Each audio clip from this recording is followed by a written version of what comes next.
아파트 주민들의 마음을 모아 경비실에 에어컨을 설치한 신찬수 집사를 만났습니다. 감리교단의 최고 지도자를 뽑는 감독회장 선거를 앞두고 부정선거 근절을 위한 캠페인이 전개됩니다. 성경적 자녀 양육을 위한 도서를 기획 제작하는 1인 출판사 꿈꾸는 물고기를 소개합니다. 구티비가 방송 선교 사역에 헌신한 공로로 화강교회 윤호균 목사에게 감사패를 전달했습니다. 안녕하십니까. 구티비 뉴스입니다.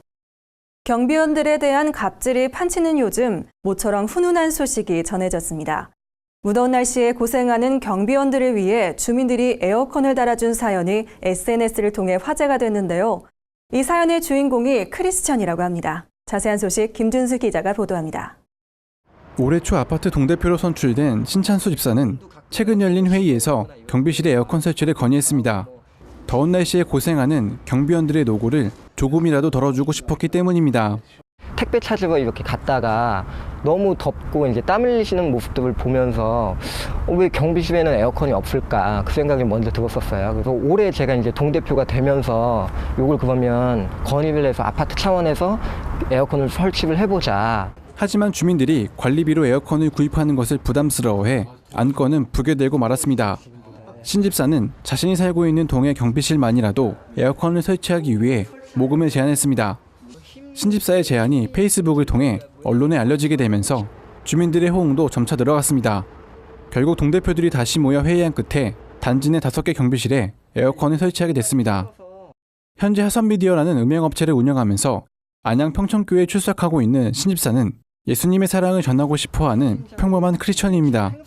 동대표에 출마하게 된 이유도 가장 가까이에서 살고 있는 이웃들에게 자연스럽게 복음을 전하고 싶은 마음에서였습니다.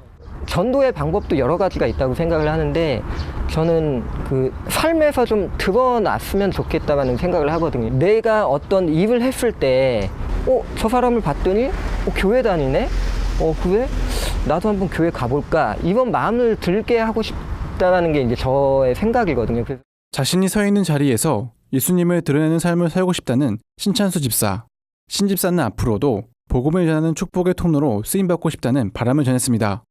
하나님께서 저희한테 주신 선물은 당연히 복음이죠. 그래서 그것을 전달하기 위해서 어떤 방법이 있을까? 그래서 저는 이제 음향을 하고 있기 때문에 저희 하는 직업을 통해서도 좀 하나님을 증거할 수 있도록 그렇게 열심히 좀 노력하고 싶고.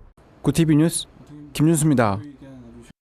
기독교 대한감리회 감독회장 선거가 2달 앞으로 다가온 가운데 공명선거를 위한 캠페인이 전개돼 눈길을 끕니다. 깨끗한 선거로 깨끗한 감리교회를 실현하자는 취지로 10일 출범한 메소디스트 클린보트 운동본부는 앞으로 부정선거 근절과 올바른 선거문화 정착을 위한 다양한 활동에 나섭니다. 이번 운동은 감리교회가 불법, 탈법 선거로 수많은 혼란과 갈등을 겪어온 만큼 과거와 같은 실수가 반복되는 것을 막기 위해 마련됐습니다. 운동본부는 광고와 플래시몹 등을 통해 깨끗한 선거 캠페인을 전개할 예정이며 후보자들의 정책 발굴을 위한 토론회도 진행합니다. 또한 인터넷상의 신고센터를 운영해 부정선거를 감시할 계획입니다. 운동본부 측은 이번 운동이 투명한 선거를 통해 온전한 지도력을 세우도록 돕는 데 그 목적이 있다며 선거 이후 감리교회의 비전을 제시하고 좋은 정책을 제안하는 일에도 최선을 다할 것이라고 전했습니다. 오늘의 사회 이슈를 김준수 기자가 종합해드립니다. 오늘의 이슈 포커스 김준수입니다. 박근혜 대통령이 광복 71주년을 맞아 특별사면을 실시하기로 했습니다. 박 대통령은 경제가 대내적으로 어려움이 많고 국민의 삶의 무게가 무겁다며 국민 모두가 힘을 모아 위기를 극복할 수 있는 희망의 전기가 필요한 시기라고 강조했습니다. 이에 따라 재벌 총수 및 정치인 사면 여부에 관심이 쏠리는 가운데 김승현 하나그룹 회장, 이재현 CL그룹 회장, 최재원 SK그룹 수석부회장 등이 유력하게 거론되고 있습니다.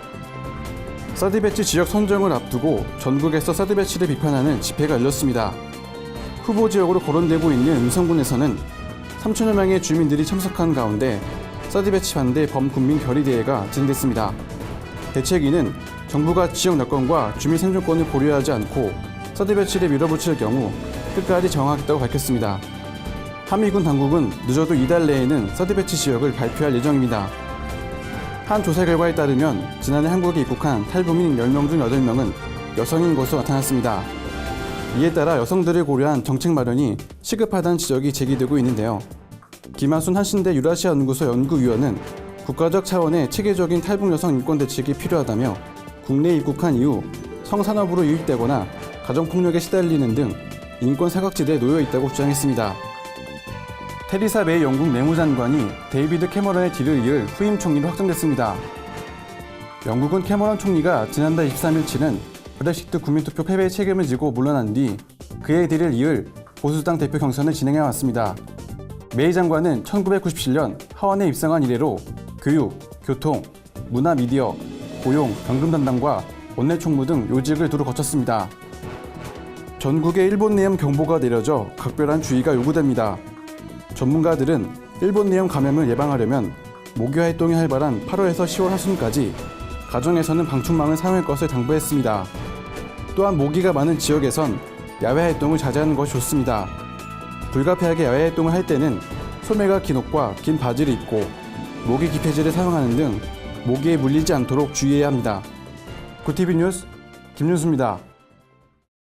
성경적 자녀 양육, 어떻게 해야 할지 고민하는 부모님들 많으실 텐데요. 최우진 대표는 자신의 딸에게 성경 말씀을 쉽고 재미있게 가르쳐주고 싶어 성경 동화를 쓰기 시작했습니다.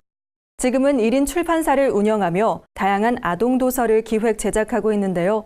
김지령 기자가 직접 만나봤습니다. 21개월 된 하린이는 말을 배우며 기도하는 방법도 함께 배웠습니다. 엄마가 쓴 기도 동화를 통해 단어와 말놀이를 배운 하린이는 자신을 위한 기도뿐 아니라 친구와 나라, 세계를 위해서도 기도합니다. 이 기도 동화를 만든 주인공은 바로 하린이의 엄마이자 꿈꾸는 물고기 대표 최효진 작가입니다. 일반 영유아 도서를 제작했던 최 대표는 아이들을 하나님 말씀으로 교육하겠다는 신념으로 창작 성경 동화와 기도 동화를 만들었습니다. 뭔가 이 성경을 통해서 아이의 삶을 변화시켜주고 제가 교육을 할 때에도 그냥 하지마가 아니라 성경에 이런 말씀이 있어 이렇게 이야기를 해주고 싶은데 어떻게 해야 될까 고민을 하다가 둘째 아이를 낳고 나서 이제 기획을 시작하게 되었어요. 아마도 저같이 이렇게 고민을 하는 엄마들이 많지 않을까 그런 생각에 이제 기획을 시작했고 엄마가 읽어줘야 겨우 읽는 동화가 아니라 아이가 읽고 싶어 직접 꺼내는 성경 동화를 만들고 싶었던 최 대표. 하지만 1인 출판사로 시작해 대부분의 업무를 혼자 진행하며 아이들까지 돌보기란 여간 쉬운 일이 아니었습니다. 지속적으로 책이 나와야 되는데 그게 참 더디더라고요. 혼자서 모든 일을 하다 보니.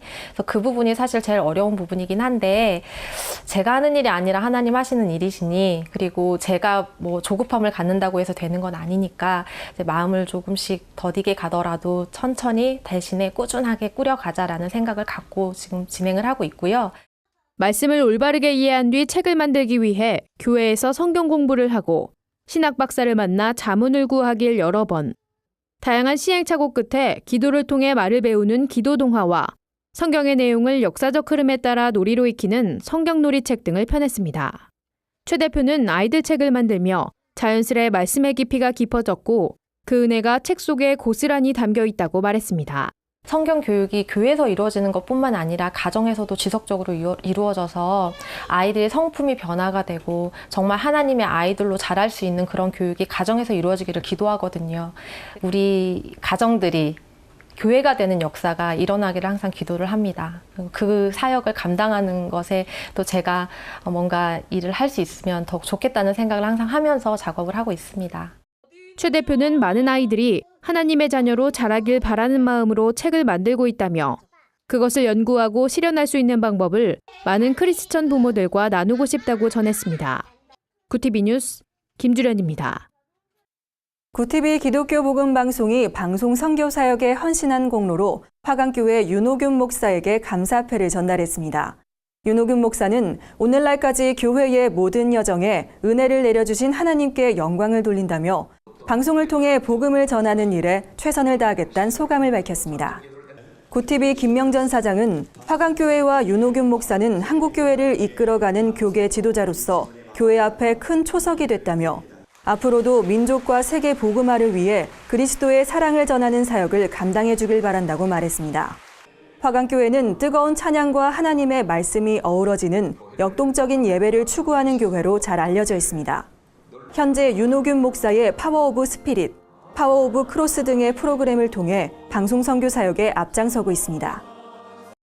오늘의 간추린 뉴스를 박은정 기자가 전해드립니다. 간추린 뉴스입니다. 진보 성향의 교계단체들이 한반도 사드 배치 결정의 즉각적인 철회를 촉구했습니다. 전국 목회자 정의평화협의회는 11일 성명서를 발표해 사드 배치는 북핵의 방어 수단으로 적합한지 증명되지 않아 중국과 러시아와의 관계를 악화시킨다며 한반도의 평화를 위해 우리 목회자들이 기도할 것이라고 밝혔습니다. 한국기독교교회협의회와 한국기독교 장로회도 논평을 내고 사드 배치 결정에 대한 철회를 요구했습니다. 시니어 선교한국이 내달 22일부터 24일까지 전주대 온누리홀에서 2016 글로벌 컨퍼런스를 개최합니다. 이번 컨퍼런스에는 순교 선교단 김용인 선교사가 강연을 펼칠 예정입니다. 또한 캄보디아와 미얀마, 태국 등 15개국에서 활동 중인 시니어 선교사들도 참석해 다양한 사역 경험을 나눌 계획입니다. 효엔 하모니 선교회가 11일부터 12일까지 인천 강화 성산 예수마을에서 성경치료 7행복 컨퍼런스를 진행했습니다. 이번 컨퍼런스는 한국교회의 성경적 효운동을 널리 알리고 확산시키기 위해 마련됐습니다. 강사로 나선 최성균 목사는 크리스천들에게 효는 하나님과의 관계 회복을 뜻한다며 성경은 효의 원조요, 효는 하나님과의 관계를 회복시켜주는 행복의 열쇠라고 강조했습니다. 기독교사 모임 좋은 교사 운동이 내달 2일 백석대학교에서 기독교사 대회를 개최합니다. 기억하고 상상하라 하나님 나라라는 주제로 열리는 이번 대회에는 나들목교회 김영국 목사, 장신대 박상진 교수, 사교육 걱정 없는 세상 송인수 대표 등이 강사로 참여합니다. 이 밖에 교사 자녀를 위한 어린이 캠프, 40여 개의 연수과정 등의 프로그램이 진행될 예정입니다. 구TV 뉴스 박은정입니다. 이상으로 뉴스를 마칩니다. 구TV 뉴스는 인터넷 신문 뉴스 미션을 통해서도 보실 수 있습니다. 시청해주신 여러분 고맙습니다.